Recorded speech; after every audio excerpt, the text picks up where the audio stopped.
Hello ladies and gentlemen of the internet, my name is Benji and today I'm going to be giving you my top 5 covers from the Walking Dead Deluxe first 6 issues.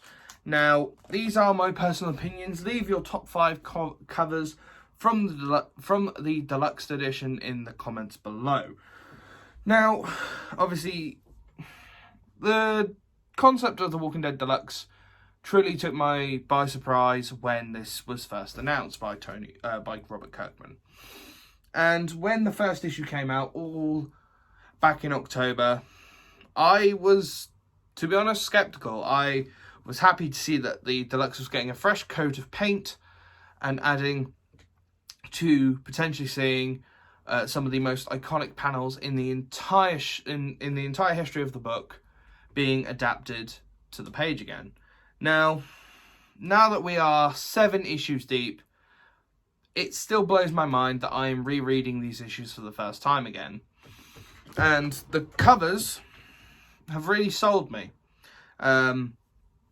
So I'm going to start this one off with my 5th favourite cover, being the Tony Moore from issue number 5. Now, you're wondering why I picked this. Mainly because of its just very attempted blueness.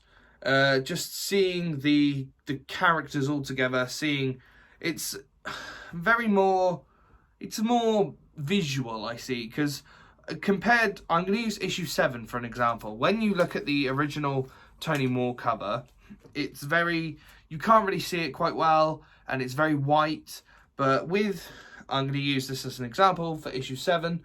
When you look at that, you actually see the people in the background, you see the RV lights a bit more clearly, and it's just, I'm a visual man, I love to see the visual mediums.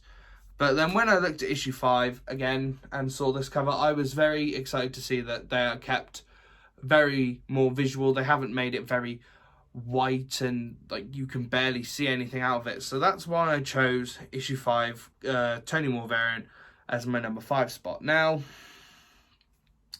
my number 4 spot has to go to the Julian Tedesco cover from issue number 6. Now, this one, I will admit, I've only just bought this today. I have only from time of recording. But just looking at this cover and just seeing such an iconic scene on the cover, just, issue 6 has great significance because, it is the final appearance of Shane, and you can tell that Tedesco wanted to make a good cover to mark this occasion.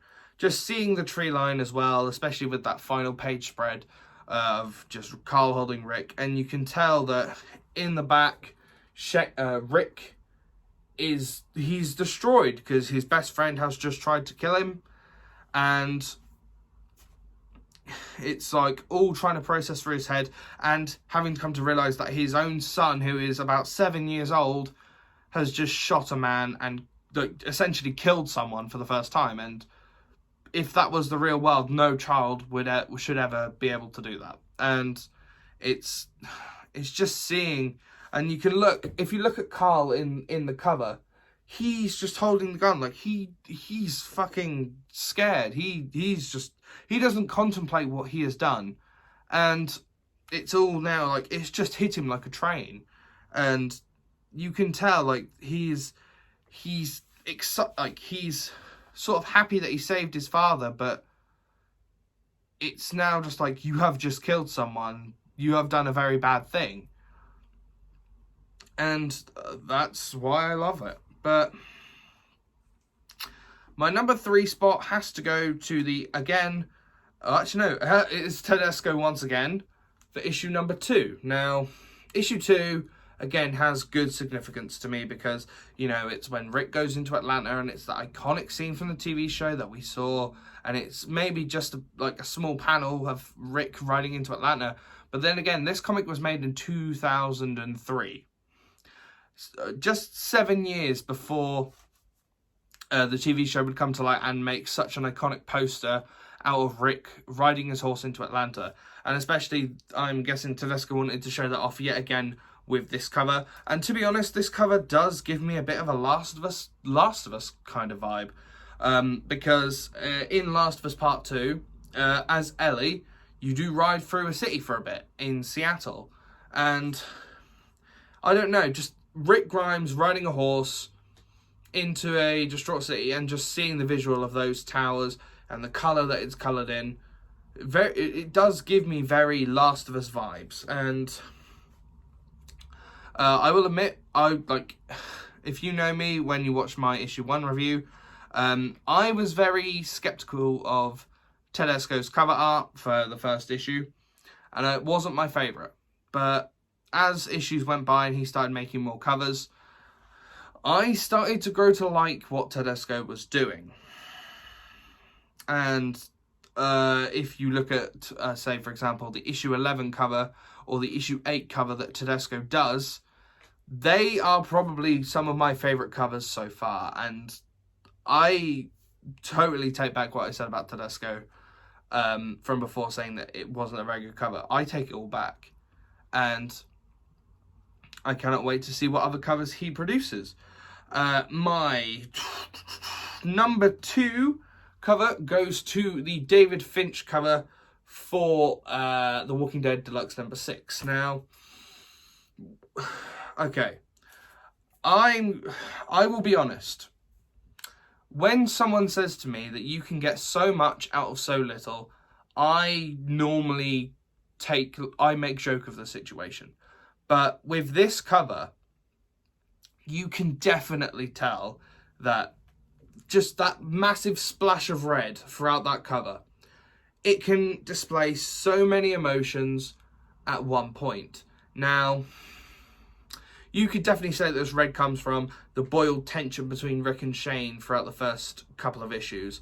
You can say it's like adding to the flame of Amy dying, Jim being left to turn, and obviously Rick suggesting that they leave Atlanta, and Shane proclaiming that the government will save them. No one is coming.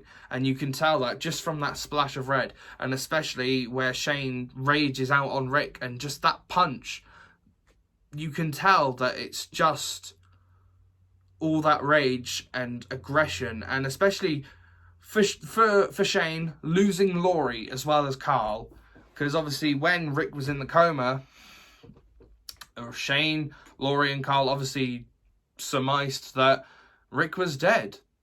And you could say that him coming back was the first stepping stone into Shane's descent of madness, which, I'll be honest, Shane's descent of madness, brilliantly portrayed by John Bernthal on the television show, and especially this cover does help display that sort of spiral into insanity. And finally, for the number 1 spot, I am going to have to go with a timeless classic of the Tony Moore cover for issue number 1. Now, why this at number 1? Well, it is the iconic cover that started the series off, and I'm so glad they redesigned it for the deluxe edition. Just that famous iconic image of Rick Grimes entering our lives for the very first time with that shotgun against the car, with the smashed up car and the broken window, and the zombies coming towards him in the reflection of glass. This cover has been redone so many times, especially for The Walking Dead Day 2018 or 2019, one of the two. They did it for issue 75 as a cover with sort of, at the time, Rick Grimes. They even did it. Even Tony Moore, the original artist for that cover, came back for the 150th issue to do that cover. Is with Rick Grimes, obviously, how he was appearing at the time of issue 150. And just look at it now, redone with Dave McCraig's colour scheme. I am so glad that he got to redo this. And especially, it does sort of feel like a panel in a comic book. Like, Rick is seeing the zombies, and I'll be honest, I'll use the David Finch cover as well. It's sort of like a change of panels. Like, it goes from this to this. And I'll be honest, it was probably one of the... again, if you ask any Walking Dead fan, what is the most recognisable cover? chances are they will say issue number 1 or issue 100. But obviously, issue number 1 being, like, if you said from the early issues, like first trade paperback, most likely will say issue 1. And that is my top 5 list. I know I have got issue number 7. I have all the covers here. I will be doing this sort of top 5 tier, or like top 5 list of my favourite covers for each trade paperback. So like every 6 issues. So obviously this is issue 1 through 6, so Days Gone By. And then I'll do issues 7 through 12, which is Miles Behind Us, and then so on and so forth. Now, I'd like to know what your favourite covers are below. I hope you guys have enjoyed this video. I know it's not something I normally do, but I am starting to get into the flow of creating new video ideas, as I want to do some more original Walking Dead type content that is available on YouTube and throughout, because I just want to share my opinions with you, and obviously your opinions are very validated in it as well, and I'd like to hear what you guys have to say. But that's all from me from now. I hope you guys have enjoyed this video. Don't forget to leave a like, comment and subscribe, ring the bell to be notified when I upload, and I'll see you guys